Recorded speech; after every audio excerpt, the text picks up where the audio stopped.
distillery in New Jersey. Something truly unique. A distillery. Let me just tell you, the vibes when you go and make it that you never want to leave. It's super cool. Bring your grandparents there. They might look for a bunker to hide out in, and Alex can fill you in the heritage, the history. But it is Yeah. unbelievable experience to go there. I'll share obviously on the information page where his distillery is located. Go pick Mhm. up one of his cool. I believe he has like 50 spirits or something. So listen, you can even bring your pets. They'll find something to drink. And yes, with that, here's Alex. Here's the floor. Let him introduce himself to you. And guys, he got a story. Let's go. Yeah, hello everybody. My name is Alex, Alexander Shtanov. So my twin brother and I, we started this distillery. Well, we opened 5 years, or we're coming on 5 years, but the whole distillery is based around my grandfather and what he was doing in the Soviet Union in the 1980s, which was making alcohol from peas. So we kind of took it upon ourselves to kind of bring a little bit of that to New Jersey. The space itself is completely decorated and decked out like 1980s Soviet inspired. We have like old Soviet cartoons on and 50-foot long bar graffiti like the Berlin Wall, big windows looking into production. It's a really like a beautiful, cool space. Huge prohibition posters all along the wall Guys, from that time Alex period. is being Yeah. humble. He is being humble. It is the most cool distillery I've stopped in. The experience, you just feel like, oh my god, the KGB are coming. This is a spot you don't want to skip over in New Jersey. It's like this No, humble little storefront, and you're like, am I gonna open that door? It's dark inside. And you go in there and you're just transported worlds away. He has it's replicated it to the yeah. T. Did your grandfather actually help design it? Is he in the U.S.? So Tell my me about that. grandfather actually passed. My grandfather passed when I was very little. Hmm. My brother and I were actually on our way. We were 7 years old. We were on our way to Russia to meet him. He was living over there. After my mom and my grandmother moved, he still stayed back. He had way too good of a government job. He was still working and all of that. And we were on our way to visit him when we were very little, and he actually passed while we were in the plane. So we actually never got to meet him. But we grew up hearing all these stories about how amazing he was. My cousin actually, and it's technically not even his grandfather because it was a remarriage. For my aunt, her father is different than my mom's father, and he basically still like considers my grandfather to be like one of the biggest influences on him, because he was such a like amazing like personality and everything about him. Then my cousin ended up starting a business when he was like 12 or 13 years old, and ended up like being like really successful and everything. And it was a computer server company. So it was like Oh, during like the boom of like the internet and everything. He was like out there serving like uh creating websites and like putting them on his servers and everything for people. And so his company grew, and he's like one of the people that was like really inspiring was my grandfather, who like taught him everything, like with like dealing with tools and building things and all of that stuff. And so that's what my grandfather was. He basically was he was a tinkerer. And so he grew up like right after the war. 50 battles And right here. A tinkerer. You got it in you, the jeans, okay? yeah. 50 different So spirits. I've never met a distiller that has tinkered with more different variety of ingredients than Alex, okay? You walk in, and that's let it. me Yeah, just, exactly. for the Yeah. crowd that doesn't know what it means to make 50 different recipes, okay? Let me just walk you through, Yeah. then we'll get right back what this means. So, you go ahead and you want to make, well, he makes this, it's a pea vodka. You Yeah. gotta you gotta go ahead and follow your recipe with the TTP. You gotta follow your label with the TTP. You even sometimes have to follow your glass size with the TTP. Then you gotta do the same thing in state and price posting. So it's not just like going into your home kitchen Yeah. and saying, "Hey, as some guys might have seen my video when I took sugar cane and boiled it up and said I'm gonna make rum." It's not that easy. This is like a Yeah. battle plan. You're going to war with the federal government. You're going to get this My recipe approved, yeah. and you're going to get the category because not everything has a category. Alex might have some stories to share. You got to make a new category, get approval for the recipe, and get it over. So this is not just an ordinary tinkerer. He got 50 recipes through, and I'm sure he'll share with us some of that.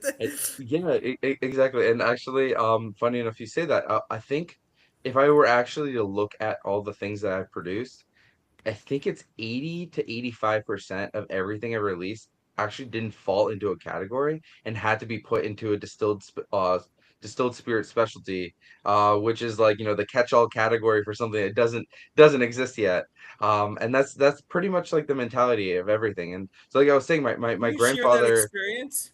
Because I just yeah, want the crowd to yeah. realize on how difficult or how tedious it is to get this through. Because as much as we talk about it as art, as small craft artist distilleries, we want Mhm. the small artists to be appreciated. That's what we're here for. And this is something truly unique, and he's done it many times, so he probably can explain it fairly decently. And then when you taste this product, you understand the sweat and the stress that went into it. And it's something that's not you never hear because look, if you make the same recipe over and over and it's like 7 years, 8 years, 9 years, and you don't need to do all this. So he obviously loves Sure. his craft to do it. I do, And yeah. let's hear that struggle of the craft. Oh yeah, yeah. So pretty much what I would say is like this is the comparison I always make, and actually I've had people be like, "Oh, I never thought about it that way." A lot of people ask like kind of the difference between breweries and distilleries. And I tell them actually, so breweries is more like baking and distilleries more like cooking. So for me, a lot of times, and exactly, I'm going to explain that, is that, baking is like something that it pisses off a lot of people. You have to be like really exact. There's like exact rules you can do. You can't just all of a sudden replace an entire ingredient. It's going to mess up everything. You have to be like very meticulous. You have to plan everything out and be like very, very specific. While cooking, you can be like, oh, a little bit of this, a little bit of this, a little bit of this, and then you end up with something delicious because it's like Hmm. all the spices and everything, and all the different processes. You're ending up with a delicious product in the end. Um, when it comes to brewing and distilling, it's the exact same thing. Brewers have to be so meticulous because the process ends with the fermentation. So they can't risk any kind of infection. They can't risk any kind of, yeast like, suffering under, certain conditions. Everything needs to be done in the exact same way, and they need to track, the beginning sugars, the end sugars, and know exactly the alcohol percentage, all that stuff. With a distiller, we're a little more lax. The fermentation, while still being, very important, is, I can have it run hot. I don't care. There's still Tell me about it. control on there's some control on our end. So while I try to maintain, really good yeast health for all of mine, the point being is that a distiller really doesn't have to do that. There's plenty of yeast that run really hot and hard and get your product done in a couple of days. And then they technically say that like even for a whiskey, like 80% of the flavor is the barrel itself. Shh, don't So it's tell like that to anyone. You're killing our I craft. no, so I don't agree with that.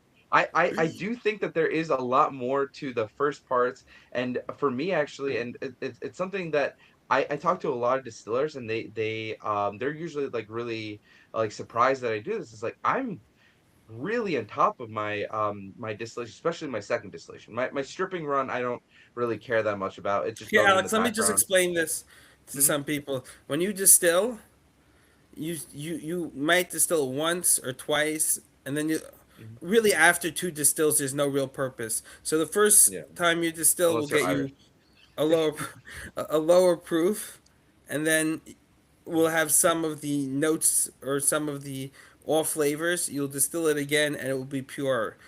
For marketing purposes, you'll see vodka that says distilled 7 times. The guy who counted 7 times, he must have drank something. After Exactly, two, it's exactly. pretty much a waste of time. Yeah, and I Maybe mean I'm that's wrong. Feel free to yeah. disagree.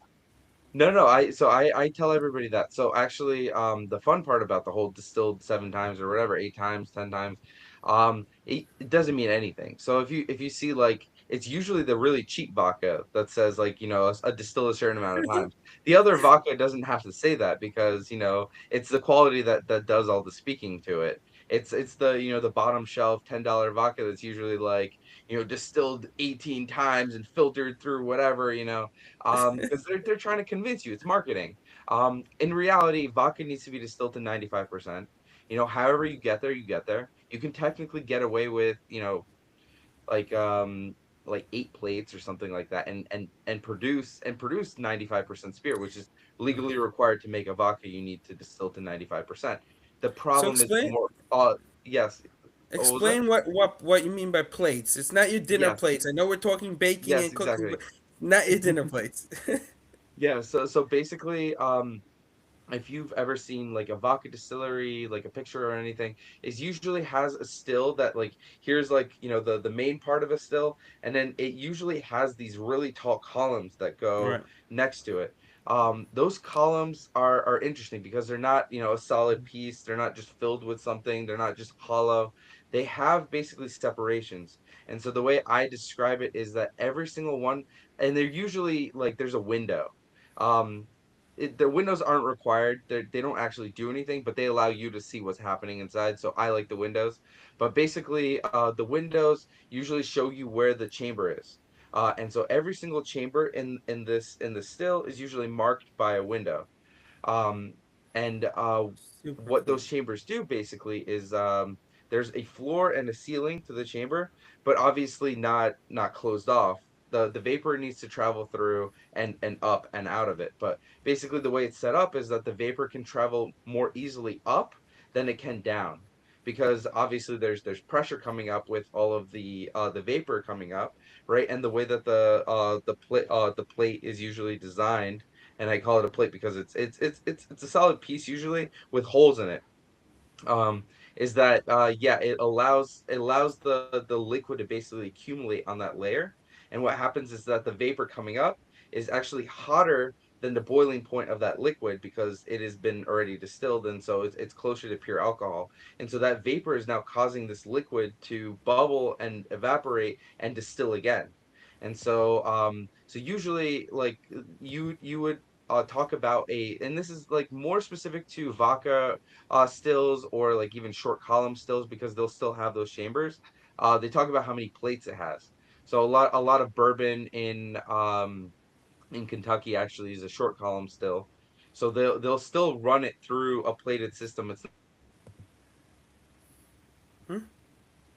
the ones that are pot distilled usually very proudly say pot distilled on them, but they're not nearly as efficient That's as a column still. You'll get a slightly higher yield and you have a little bit more control in a column still.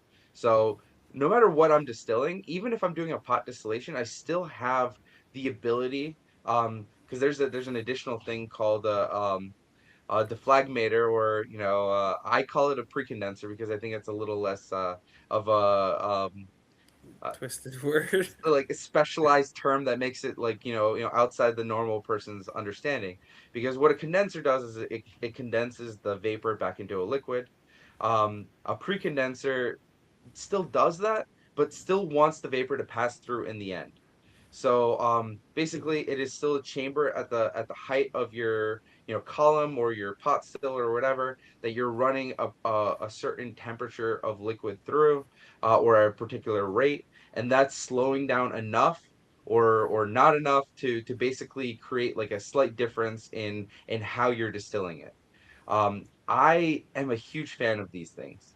No matter what I'm distilling, I never ever just leave it as just a pot still with no kind of interference. I think it does make a huge difference because when I'm distilling and I'm tasting it off the end, I want it to taste good the entire time, right? There's a thought process that it's the culmination of everything, and you need some of the maybe bad tasting stuff, and altogether, it creates like a particular product that is your Are you like referring to the signature. people that throw the heads back in?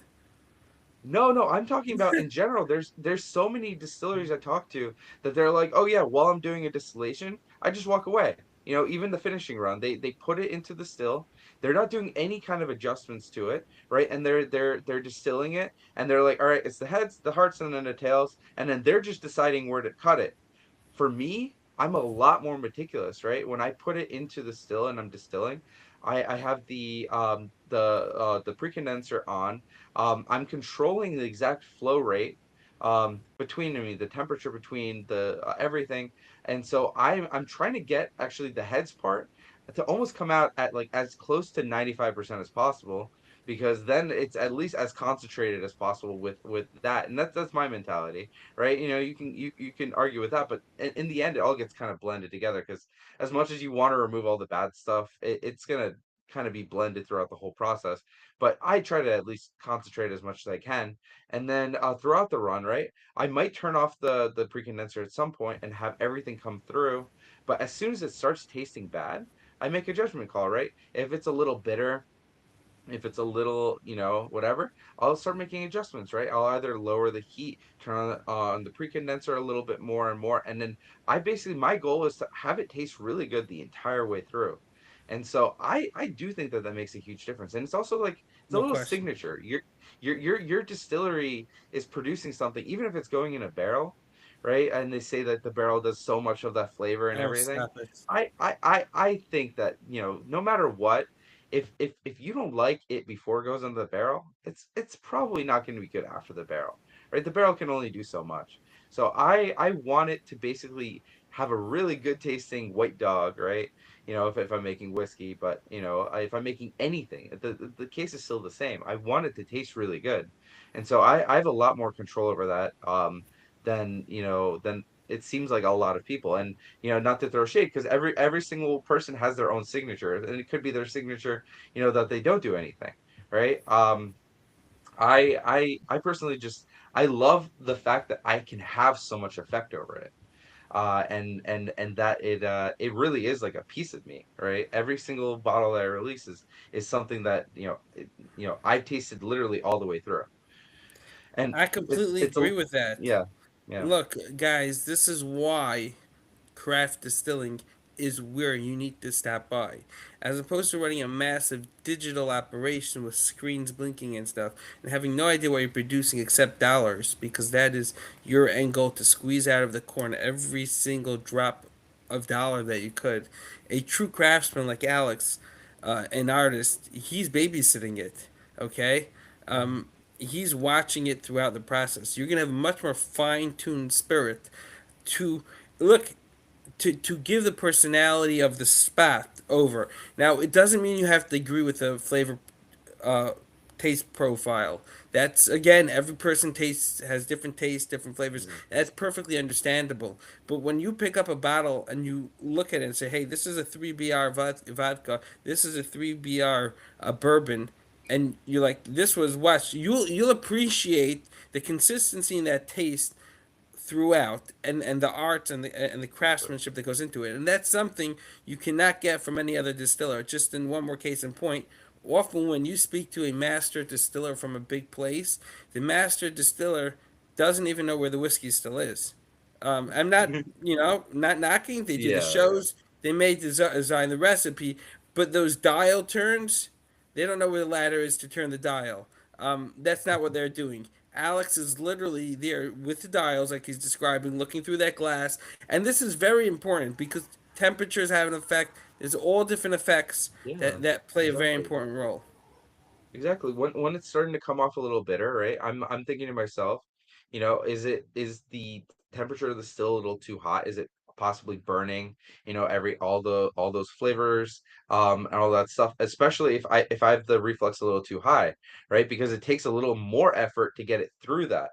And a reflux being the just to describe it, reflux being the basically the measure of how much I'm slowing down with the pre-condenser, the vapors, right?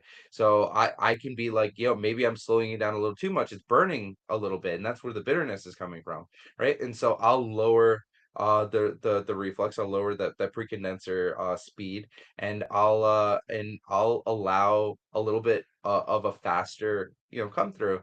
And there is a huge difference. Like there is, like I will taste it and be like, yes, it's a little less bitter now. There is something that I have that control. I have that flavor. And what you were saying as to this is like, yes, you may not agree with my flavor profile, right? And this is the problem with, in my opinion, with some distilleries, right?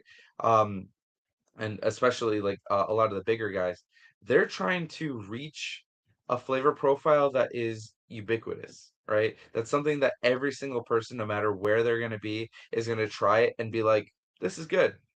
That's not like a thing. That's not possible. That everyone has a slightly different palate. So the best thing you can do, unless you have a terrible palate, is to make something that you like, right? If you drink like, milk with lemons, I really don't like. I mean, you probably shouldn't be making whiskey, but I mean, um, but like if you trust in your taste, if you typically are the kind of person that makes a good cocktail or cooks good food, and you have that you know, that taste aspect where you can taste something and be like, oh, this needs a little bit of this or needs a little of that. You just gotta trust yourself, because what you're making is going to be good for you, and chances are, if it's good for you, it's probably going to be good for a lot of other people. And so that's the mentality you should have. By trying to appease everybody, you're gonna appease like, you might appease everybody, but no one's gonna be like, this is my favorite thing ever. That, and that's the problem, is that you're shooting for an average, and average is never anyone's favorite. Average is right in the middle. And so, yeah, do you want a whiskey, or a rum or whatever, that everyone's like, it's okay, we'll use it because it's here, or do you want someone to be like, holy crap, this is the best thing I've ever had. And now, and I've heard this so many times, especially like my vodka. So my vodka is 100% made out of peas. It is so different from any other vodka. Whoa.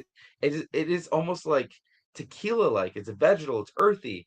And I have so many people that tell me, like, I was not a vodka person. And then I tried your vodka, and now I'm like, vodka can be like this, right? And the vodka is different. It's very different, right? I can't go to somebody who enjoys, let's say, like Tito's, right?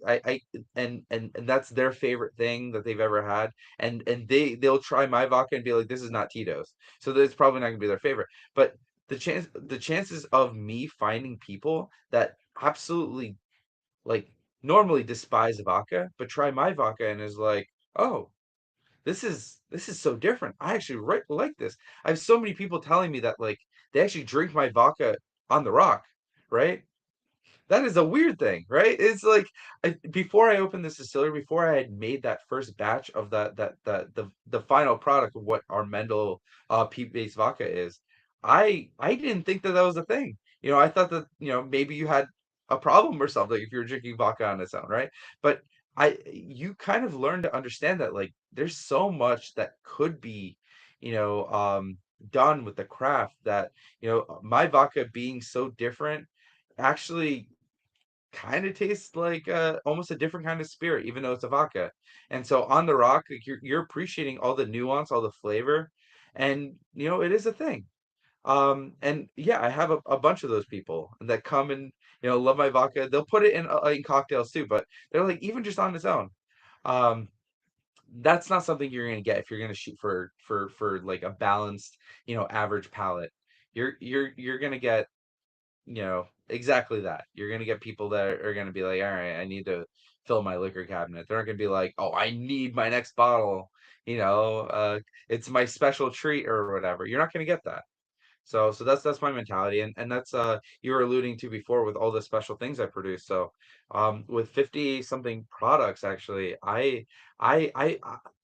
for me, again, this is a fun thing for me to do, because there is a monotony, right, in making the same thing over and over and over and over again, right? There's a point where you're gonna maybe lose a little bit of, yeah, exactly, lose a little bit of your soul, and wanna maybe, end it all. But with the fact that I have this ability, right? I have a really nice setup, I can do any kind of spear, right? I have a vodka still, but You it's a need to hybrid see where I can Alex's still place. I, You need to I go can and see it. yeah. Okay. I can still run it as a pot still. I can run it as a short column. I have this capability. So from the very beginning, I was like, I'm gonna do, you know, I'm gonna do the fun things. I'm gonna do whatever I want.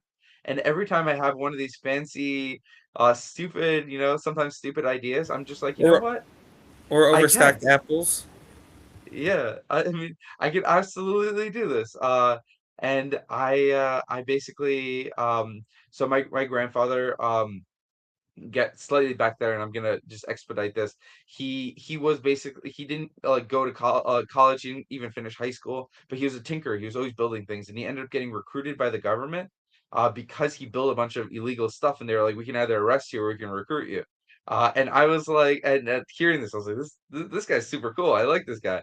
Um, he's this like rebel at heart. But he ended up becoming the head elevator engineer for the whole Soviet Union. So he traveled all across the country, did a whole bunch of really cool like projects. Like he did the Roscosmos, like the literally like where all the rockets launched, where he worked on those elevators, a bunch of top secret like um underground like city elevators and everything, like because those exist even in the US, so they're underground cities. That's not even like a thing, that's those are like the bunkers and everything.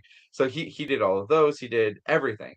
And he was an elevator engineer. So I was like, when I was talking to my business partner, especially my marketing person, who I'm usually not, she's not the biggest fan of me because I give her so much work because of all of my projects. Um, yeah, she's like one of my closest friends, but she's constantly complaining. Um, she basically like told me, we're like, how are we gonna tie this back into this brand? This brand is very clearly, about your grandfather, about like, Soviet Union, about like, this time period, all this stuff. And I was like, okay, well, my grandfather was an elevator engineer. What if we imagine infinitely tall building with every single floor being a different ingredient, right? Or a different concept, right? It doesn't even have to be an ingredient, it can be a concept. And so I try to do 4 a year, but sometimes it's three. So roughly every 3 to 4 months, I put out something really weird and really cool. And a lot of times it's because farmers reach out and they say, I have a whole lot of something or whatever. And the very first one I did, I was at a farmer's market and I tried possibly the best maple syrup I've ever tried. It was so significant, like of an experience, that I was like, I wonder what happens if you ferment distill this. And so this farmer, he actually is like one of the bigger farmers in his maple trees are everything in Pennsylvania. I bought Not from cheap. him, and again, he's just like a singular farmer, 55 gallons of grade A maple syrup. Cost me an Guys, arm and a leg. yeah, Arm and a ask leg. Alex I would price. never make this again, purely on the price. The product itself was delicious. It was super cool.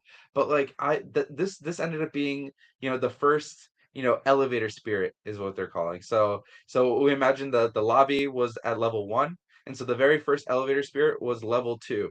And so it was 002 Maple. And we had a completely different artist and a completely different style make the artwork, and that basically stuck for us. Every single one of these floors is a completely different artist, and all they have to do is incorporate the ingredients somehow, and then but in completely their own art style, right? And so now we're actually up to 16. So we've done 15 of these things. So Wow. every so often I produce one of these. I have my next one coming out very soon, but I've done What is it? Can we fermented ask? distilled basic. What was that? Can we ask what it is? Can you spill the Yeah, beans? I'll tell you in a second. Yeah.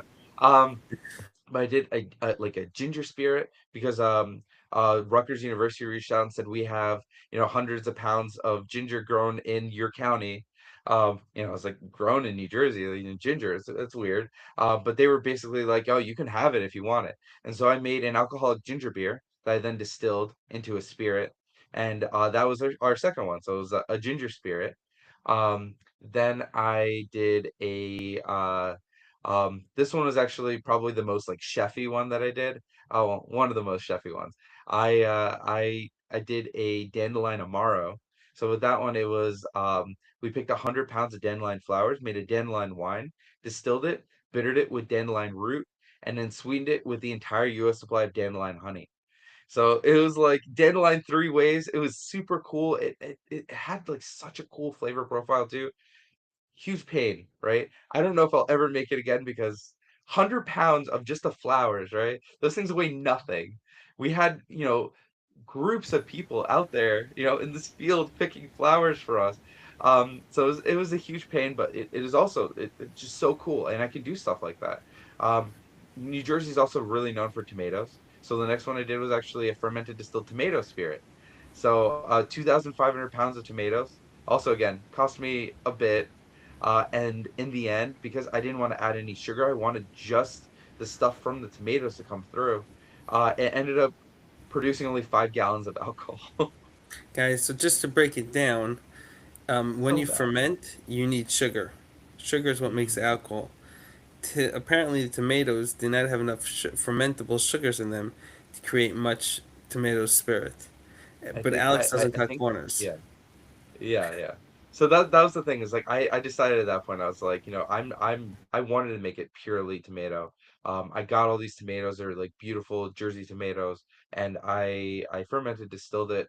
Um, I can't say that, there wasn't like there probably was the ability to get more out of it, but I distill the taste. I'm not trying to distill between a certain percentage point like some people do. They're like, all right, between 80 and like 55 or whatever, and they'll just collect it blindly. I was distilling the taste, and one of the things is and this is actually one of those things. You would think, right? Being in the United States, we have all these oranges and stuff like that.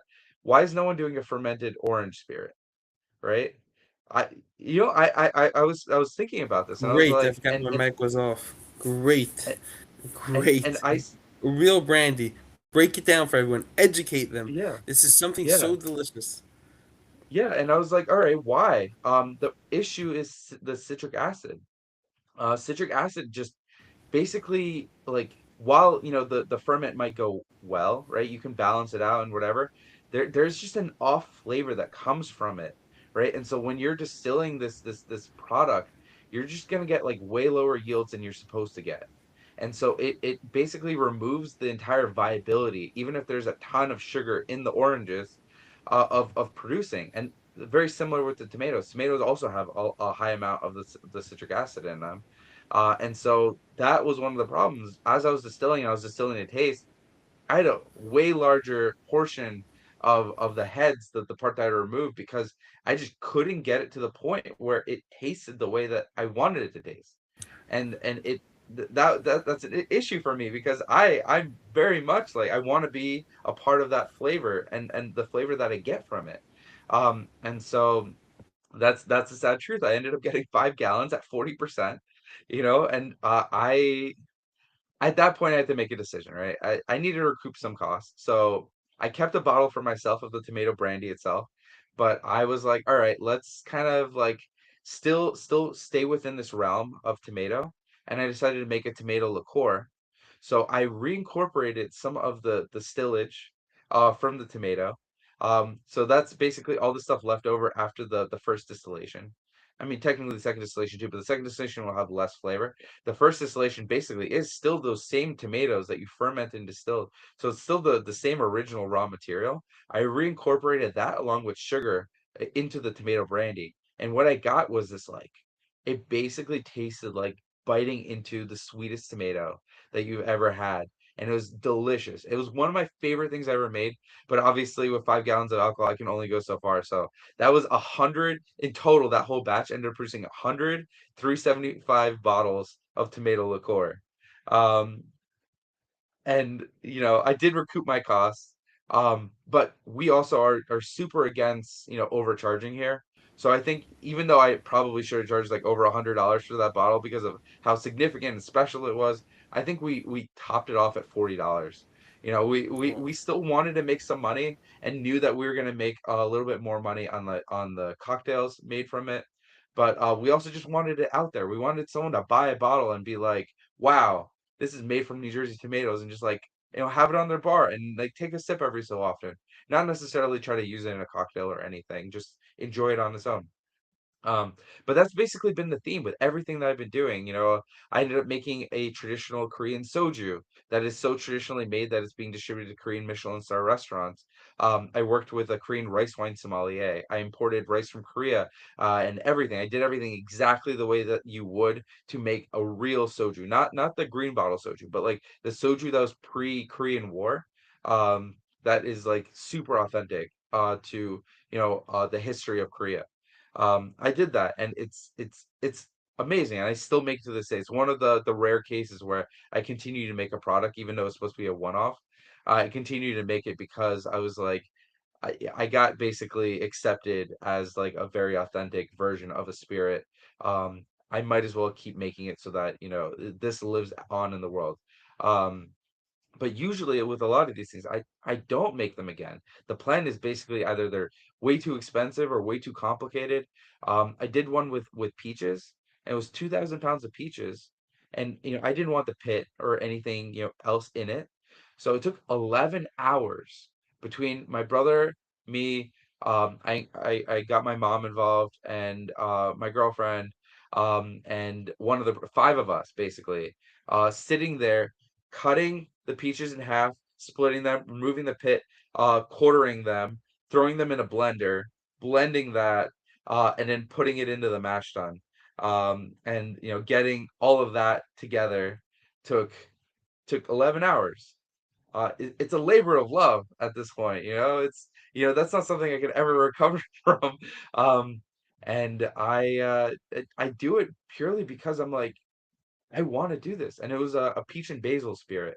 I basically incorporated basil grown by Rutgers University. So once the peach brandy was made, I redistilled basil in with the peach brandy to produce this like really lovely like spirit where you get peach, then basil, and then back to peach, and is like I think by far one of the technic like most technically hard spirits I've ever produced because I really needed to nail that flavor. And I did it very slowly by incorporating the basil distillation, like 1 gallon at a time and adding it back to the batch. Another gallon at a time, adding it back to the batch. And I basically got it to that point where it tasted exactly the way I wanted it to, and I stopped. Um, it's not it's that's something that I can't do as like a regular spirit, right? This is something that's special and fun. And it keeps me excited. And it also allows this opportunity now because I've met and know so many farmers that they actually reach out to me and they're like, I have, a ton of this ingredient. You want to do something with it? And I have so many cool opportunities and usually my first thought process is like, what can I do weird with it, right? What hasn't been done, and that's the mentality, and that's how I've gotten to 50 spirits, and they're not all obviously available at once one of those special ones is sold out, it's sold out at one particular time. I have about 17, and those are a lot of my regular spirits that are always made, and then usually one or two of these special ones, and those batches, they sell out. They're not huge. They're like between 100, well, with the smaller case, 100 to all the way to 250 bottles of this particular special thing. And while you were there, you actually grabbed a bottle of the Applejack, and that was something special too. That was one of my more recent ones. Basically, it was Rutgers reached out and said we have like 1,000+ pounds of apples that we basically throw away because once we do our experiments, we need this tree to produce fruit so that we can test the apple, but we only need one apple, right? It is extremely wasteful because the other 99% of this tree, because it's still producing a ton of apples, is just throwaway. They collect it because they have the machine, they do everything, but they usually try to give it away and like give it to food banks and everything, but most of the time it ends up just going to waste. And they reached out to me and they're like, do you want to do something with it? And I was like, yeah, absolutely, this sounds cool. And I ended up making an Applejack, which is an apple brandy. I just like I like calling it an Applejack because it is a reference to literally DSP Distillery Number One, Laird's. They're not the ones that invented Applejack, but they're known for it. Applejack was one of America's first spirits before whiskey, before anything. And I traditionally they were actually doing freeze distillation, which is absolutely not good. So that's been completely cut out of the picture. But basically, the idea is, they would make a bunch of apple cider and then leave it out during winter. It would freeze, and what would freeze would be the water, not the alcohol. And then they would drain out all the actual liquid left over. And this whole process basically froze just the water, and the alcohol and some of the apple flavor remained. And so that's what they would drink, and they would call Applejack. Um, that doesn't remove the methanol, doesn't remove the acetone, the acetaldehyde, any of the stuff that you would want to remove during the heads portion. So it's not necessarily a safe way, and I don't recommend anyone do that. But it is still, historical, and they were calling it Applejack. And Laird's, continued, and they've been distilling it for since I want to say it was like early 1800s, basically. Because there's records of George Washington, drinking Laird's. Um, I wanted to reference that, and they're good people, the Laird's people. I've talked to them. I'm friendly with them. And I told them right away. I'm like, hey, I'm making this. I'm not trying to steal your business. I just want to put out my own version of it, as a little, like, nod to how significant the spirit is in general. So that was the most recent. Well, that was the second most recent one. After that, I released a Tarragon Absinthe. That came out like 3 4 weeks ago, 3 weeks ago, I think. And that was basically, I uh, I wanted to see what an absinthe would be like without anise, and instead replacing the anise with tarragon, which is a lot more palatable to a lot more people, and also a lot more Soviet. One of the most popular sodas from the Soviet Union was actually a soda made from tarragon. So I kind of was like, this is a cool opportunity. I had made it in like a really small batch, like one bottle before, just to test it out, and I really liked the taste of it. But I decided to kind of lean into it. I was like, I'm gonna make a whole batch of this. I ended up getting a bunch of grape must from a winery, and basically making a grappa from it. And I had just released a different grappa very recently before that. So I was like, you know what? I'm gonna use this grappa base to make something else. And so I decided to lean into the fact that a lot of absinthe is now made with grape, with like a grape spirit or like a brandy or a eau de vie, and use that grappa base to then redistill with tarragon, wormwood, and fennel, instead of the anise wormwood and fennel. And then I threw it in a barrel for a year because it was too soon to release. And at that point, I kept thinking, I was like, what can I continue to do to this to make this like even more special? One of There happens to be a style of absinthe called red absinthe that you don't see very often.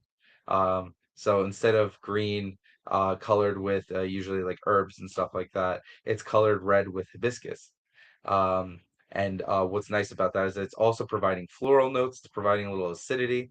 So it is in a lot of people's opinion like a way more palatable version of an absinthe. And also for our Soviet theme, red, I was like, that sounds awesome. Um, so I went with the red absinthe, and I used the hibiscus, but I also added a little cochineal because I wanted to stay red. The problem is with red coloring is that it's very unstable, and Very important. yeah, and anything, and I learned this the hard way. One of my products is a gin that I color with beets because it's a savory gin, and I want it to be almost like akin to like almost like a borscht. Um, and I colored it with beets, and it's such a beautiful red color, but that color fades after 2 weeks. It is not stable. It is very reactive to air. It's reactive to light, um, and that's almost everything. Hibiscus also apparently is not a stable red. The only stable red is an actual is the made from the cochineal beetle, and it's been used since like 300 BC. So it's like for a while, and it is one of those things where a lot of people I talk to, they don't realize just how many things it's in. Like red Skittles are colored with it. Campari was originally colored with it, and they're actually making a comeback to it. Because especially with the ban now of like red dye number 40 and all those different like the artificial dyes, because those are stable. Those are being banned because they're just chemicals. They're not they're not necessarily safe, especially in like large quantities. So I wanted to incorporate that cochineal to keep my red absinthe actually red, especially after a couple of weeks. I was like, I would hate to buy something called red anything and have it turn brown, immediately. I stuck with the hibiscus, for the flavor profile for the initial color, but I added the cochineal as well. Um, and then you were asking what my next one was. My next one is a little less exciting, but I just really want to do a really good version of the spirit because I really have not encountered too many. I am putting out a blackstrap blackstrap rum. Um, blackstrap rum like typically has like you would know it as like almost the pitch black, rum. Um, Cruisin' has one. I want to say like Gosling's has one. A lot of these like you know major brands that produce a ton of stuff and not necessarily the highest level of like craft. I wanted to put out my own version of it. And obviously I have my own twist on it. Everything I do has a slight twist on it. So I actually used panela as the sugar source. Um, I can't hear you. I'm I don't giving the know. floor for 1 minute because my kid is making some noise. He'll be here Oh for. yes, Keep it talking. Just my mic's gonna yes. go off for a second. Oh yeah, yeah. All good, all good. Sorry, I'm just like rambling. But any case, yeah, I use panela, which is actually a newer thing in terms of like rum distillation and everything. Panela is basically one of the earlier stages of sugar refinement. So it actually has a ton of that like like the sugar cane itself flavor while still having a little bit of almost like caramelization that comes with the refinement process. So it falls somewhere between like really early molasses, like the lighter molasses, and like sugarcane juice.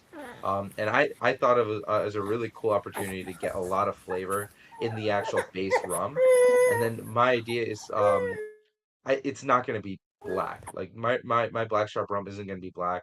It's gonna be back sweetened with the blackstrap molasses itself to make it a blackstrap rum. But normally like that can only add so much flavor because you're not adding like, an equivalent amount of this black to, clear spirit. You're adding a little bit. Normally a lot of these distilleries for their blackstrap rum, this is like 100% of the time they'll add, additional coloring to make it black. I just want to avoid that. I want to make it a blackstrap rum purely on the concept of how it's made, the fact that it's back sweetened the blackstrap, but also really put a lot of effort into that original fermentation on the panela side. And so I'm hoping for a really it's currently fermenting. I'm going to distill it a little later this week. I'm really hoping for a really flavorful, slightly sweet, slightly like uh having a little bit of like that those baking spice notes from like the blackstrap rum, but still have like the complexity of like a really high end rum made from panela. So kind of still my own hybrid, but with the concept that I'm still following the rules as much as I can, even though they're very loosely defined in the first place. So that's my next one, and then I have a couple of really other cool ones coming out later in the year, and I'll let everybody just follow the distillery and hear what those are later on. So, fill us in, Alex. What was the most difficult part, or your biggest flop, and how's the government treating you? New Jersey got some quirky laws. I Yeah, believe you can't do direct to consumer shipping, unlike New York. But yeah, you could obviously distill fruit, unless I'm bringing up something we don't want to discuss, which in New York a distillery no, can't. Separate yeah. approvals. So talk about that limitations. How the government got to shape themselves up. Both. We're not here to get you in trouble. So New Jersey No, guys are no. speaking to New Jersey regulators. You guys are awesome. That said, let's hear from Alex what we could use improvement on in New Jersey, and the federal level. Yeah, so I mean, New Jersey itself tends to be a little bit more difficult on the tasting room side. It doesn't really limit too much on the actual production side. Um, a tasting room, we have a ton of laws. Like we're not allowed to serve other people's spirits. We're not allowed to serve, wine, beer. That means We're not there's like no beer. we're not. What was There's that? no beer. There's no beer or anything. It's just what you distill. It's just things that we distill, yeah. No food as well. That one's really big too. I mean, I know New York, distilleries can usually, and they're actually, I think, required to have some kind of a food, right? Yeah, From the legal pretzels, standpoint, I right? believe, or something. Yeah. Yeah, yeah. We can just have little snacks. That's all we're legally allowed to do. If there's any kind of food involved, like people can bring food in, but there's no way that we can legally make money on food. We have to, basically, if we ever do decide to like provide something, it needs to be just free and for everybody, kind of thing. Um, So so they should. So if you see a distillery in New Jersey charging like $200 for a drink and a steak free, now you'll understand. yeah. But my a lot of my problems have more so been with the federal government. One particular example, so one of my elevator spirits, well, it never happened. Um, I was so excited for.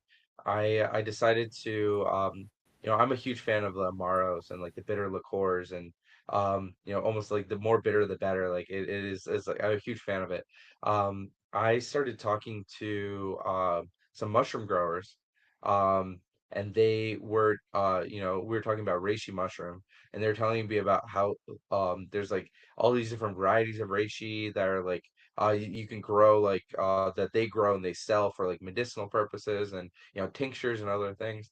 And reishi mushroom is like famously very bitter. So I was like, oh, let me make an amaro centered entirely around reishi mushroom um as the bittering Guys, agent. just pay attention. Alex is making this sound very easy. He's a true artist of this craft because none of this is easy. He's making it sound easy. You go online and Google a recipe for this for whiskey. I doubt, or for a spirit. I doubt you'll find anything. Okay, Yeah. it's not like Well, making so cookies. You'll there's find 100 options. yeah. Well, there's a reason. This is the I mean, it's like my one of my biggest flops.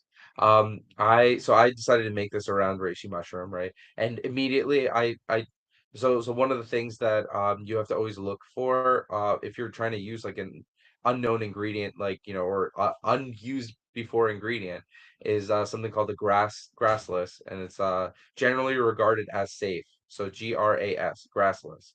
Uh, and on this, the FDA pretty much lists every single ingredient that's ever been approved for use in food and alcohol and everything. Um, and I knew that reishi mushroom was approved on this grass list because I've seen it in a ton of different foods and like I said, they've been using it pretty much like medicinally in Asia for like thousands of years. Um, and so I decided to do this. I approached a bunch of other farmers. I ended up getting local, like No, really amazing. approach farmers. He's good with Yeah, them. He's good friends with the farmers. yeah, yeah. This guy's popular. They They charge you love a me. They couple love me. about booze. Oh well, you listen. Anyone that kicks back a couple about booze, they get a love. Um, but any case, they were like, "Oh, do you want like I ended up finding like a hazelnut farmer, and the hazelnut like the hazelnuts were amazing. I basically because I wanted to add more to the bitterness and the complexity, so I basically took a bunch of time to with a blowtorch and like on a stovetop roast the hazelnuts because I wanted almost like that burnt skin on the hazelnut to add additional complexity. So I did that. Then I found while technically not grown in New Jersey, cacao um, from South America and Central America. Um, there is a processor in New Jersey who gets the raw cacao, and they're an organic producer of chocolates. And I worked with him, and he was able to get me a large amount of this like really amazing cacao. And so my idea was almost kind of like a funky Ferrero Rocher with the chocolate, hazelnut, and the mushroom, kind of giving it that complexity. Because mushroom and chocolate are actually something that a lot of like chefs do a lot is that pairing is really nice. And so that was my concept, and I made that the small batch to test it out. Got it to a point where it's perfect. I love it. It's amazing. Um, And then after that, only after that can you really submit the recipe. Because I mean, you don't know what you're submitting if you submit it before then. And I submitted the recipe, and it was the longest period of time I've ever seen the formulas, the TTB, spend on reviewing the recipe. It was a really long time, and then eventually, after weeks, I got a kickback that says talk to the FDA. And I reached out to the FDA, and they're like, "Oh, yeah, reishi mushroom, is on the grass list, but not for alcohol." And I was like, Let's just be "Why?" clear. Yeah, Yeah, yeah. So explain why. We don't usually work with the FDA or the health department. So at this, all, the at all. minute this Yes. happens, if there's red flags. Yes, I immediately was like, "Oh no." Um, and that's happened one other time with me, but the other time I resolved it. But this time around, I was basically like, "Okay, why is it not like if it's on the grass list for food, why is it on the grass list for alcohol?" And they were like, "Well, there's a compound, someone did, a study. There's a compound in the reishi mushroom that when extracted with alcohol, is very dangerous for pregnant women and children." Also I known was as like, alcohol. "What?" Yeah, Also people known who as. shouldn't be consuming alcohol. Um, but they're like, "No, you technically can't discriminate, you know, uh, you know, Except, please read the warning label on the back of every bottle of alcohol. Well, you shouldn't discriminate. This is. you literally can't make this up." Like they literally were like, "Yeah, you can't discriminate against pregnant women just because they shouldn't drink. That means they can't. That doesn't mean they can't drink." And I was like, "Okay, but the alcohol also is harmful." Like, it's like, that they're like, "Oh, but you're increasing the harm." And I was like, "Are you kidding me?" And so after already making like this small batch just to get the recipe correct, I'm now like and I had like a release date and everything. I told a bunch of people that the spirit was coming out, and they were all excited about it. Yeah, now I'm like, okay, Do not well, I guess I ask can't what release happened to anything. that spirit. Okay, but let's just say that this spirit Yeah, by Alex was disposed of properly. Never tasted exactly. by That's anyone. that's exactly what happened. But that's the stupidity in all this, and that's also the nature as well of like what I'm doing. A lot of times I'm doing things I've never been done before, using certain ingredients that people are reaching out to me and telling me to try to use. I don't I like I'm putting a lot of risk on my end because a lot of times I have to make it before I can even do anything to like test it out and figure out if it's viable before even submitting anything to the government. And the farmer's not going to be like, "All right, yeah, I'll pay you back," you know. So No there, one's there paying there's you the back. Not only is no one paying you back, people that might pre-order, because sometimes you'll sell on pre-orders, they won't yeah, believe you what happened, and they're gonna be livid at you and could possibly even yeah, badmouth your distillery. I mean, these exactly, are all exactly. nightmares that craftsmen have to face. But that's been my experience with like experimentation and everything. And that's how we got to 50. And I'm not planning on stopping that. And we're approaching our 5-year anniversary in April, so 50 something spirits in 5 years. That's pretty crazy, I gotta say. That's those are not rookie numbers. No, they're not, Alex. Give everyone your Yeah. address. We're running up to the hour. Um, Yeah, yeah, yeah. how to stop by? Be in touch. Let's get everyone. The fifth anniversary is coming. Let's make this place that most hopping, popping place in New Jersey. And a side note, everyone, if you make it popular, the government works with you. So if you want something truly unique done, you need to show Alex, show up, show your support because that's not Yeah. how government moves. Because at the end of the day, for them, it's about the vote. And if I can add the dollar. But anyways, Well, we're as you said, we're right on the Jersey Shore. We're like the northern part of the shore, Keyport, New Jersey. It is like you said, is a beautiful space. We also are very much known for our cocktails. One of our cocktails actually ended up winning. how about the food? Well, we're not allowed food, but yeah, Oh, I the had to get the that in. New but Jersey, but the please pay attention. We need to permit food in distilleries and breweries. They yeah, need to be able to have their own food. It brings in more revenue and will help us grow. Yeah, back to you. I just exactly. had to get that thing in Yeah, at the yeah. state. but yeah, we amazing cocktails. One of our cocktails won Cocktail of the Year at the New York Cocktail Expo, actually beating a lot of New York bars, so they were a little mad about that. So like Yeah. I mean, clearly we're doing a lot of really cool stuff between all of my experimentation on the distilling side, and then our bar program is, putting out cocktails like we have one this season called Goat Three Ways. It's using goat yogurt, goat milk, and goat powder to Whoa. make like this really cool It's not easy, and it's used guys. in multiple different spirits, and it is a beautiful like clarified cocktail too. So it's like you're not getting like that all that creaminess, but you're utilizing all the ingredients anyway. And we're doing stuff like that. We're really experimental, cool things. So anybody listening, I mean, come by, you'll have a great time, and say hi to me, and maybe we'll I'll give you a little sample of something cool. Guys, you gotta stop by Alex's distillery. Alex is probably the coolest distiller in New Jersey, if not the world. I just can't vouch for everyone else yet. You gotta stop by. 3BR is the space to be in. And government, if you're listening, let's get it. Let's get those restaurants up and cooking. Cause look, we can't even have Barstool come and do a review because you can't have pizza. So Yeah. this is just, it's just not, guys. Government, you gotta get it all together. All right, thank you so much, Alex, for coming on the show. Hope to have you back another time. This was definitely a lot of fun. Thank you, little guy, for making yourself present. You were not supposed to be home, but hey, here you are. And guys, we're not going to discuss what goes in his battle.